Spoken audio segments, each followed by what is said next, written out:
பிரதீப் ரங்கநாதன் நடித்து விக்னேஷ் சிவன் டைரக்ட் பண்ண போகிற அடுத்த படத்தோட டைட்டில் லுக் போஸ்டர் ரிலீஸ் பண்ணியிருக்காங்க. அந்த நியூஸை தான் இந்த வீடியோவில் பார்க்க போகிறோம். அதுக்கு முன்னாடி சினி வின்னர்ஸ் நேயர்கள் எல்லோருக்குமே வணக்கம். போடா போடி என்ற படத்தின் மூலமாக டைரக்டராக அறிமுகமானவர் தான் விக்னேஷ் சிவன். இவர் நானும் ரவுடி தான், தானா சேர்ந்த கூட்டம், காத்து வாக்கில் 2 காதல் போன்ற படங்களை டைரக்ட் பண்ணியிருந்தார். இப்போது அடுத்த படத்தை பிரதீப் ரங்கநாதனை வச்சு டைரக்ட் பண்ண போகிறாரு. இந்த படத்துக்கு LIK அப்படின்னு பேர் வச்சிருக்காங்க, லவ் இன்சூரன்ஸ் கம்பெனி. இந்த படத்தில் ஹீரோயினா கிருத்தி செட்டி நடிக்கிறாங்க. படத்தில் SJ சூர்யா ஒரு முக்கியமான ரோலில் நடிச்சிருக்காரு. அனிருத் மியூசிக் பண்ணியிருக்காரு. இந்த படத்தை 7 ஸ்க்ரீன் ஸ்டுடியோ தான் தயாரிச்சிருக்காங்க.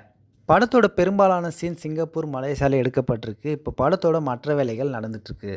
லவ் இன்சூரன்ஸ் கம்பெனி அப்படி பார்த்தா படத்துக்கு LICன்னு தான் பேர் வச்சுருக்கணும். ஏன்னா கம்பெனிக்கு C தான் வரும். இவங்க LIKன்னு வச்சுருக்காங்க. அப்போ படத்தில் ஏதோ மிகப்பெரிய ட்விஸ்ட் இருக்க வாய்ப்பு இருக்குது. அதனால் படம் வர வரைக்கும் வெயிட் பண்ணி பார்க்கலாம். இதுபோல் சுவாரஸ்யமான சினிமா செய்திகளை தெரிஞ்சுக்க சினி வின்னர்ஸ் யூடியூப் சேனலை சப்ஸ்கிரைப் பண்ணிக்கோங்க. அதே போல் நீங்களும் சினிமாவில் கால் பதிக்கணும் அப்படின்னு நினச்சிங்கன்னா சினி வின்னர்ஸ் ஆப்பை டவுன்லோட் பண்ணி ரிஜிஸ்டர் பண்ணிக்கோங்க.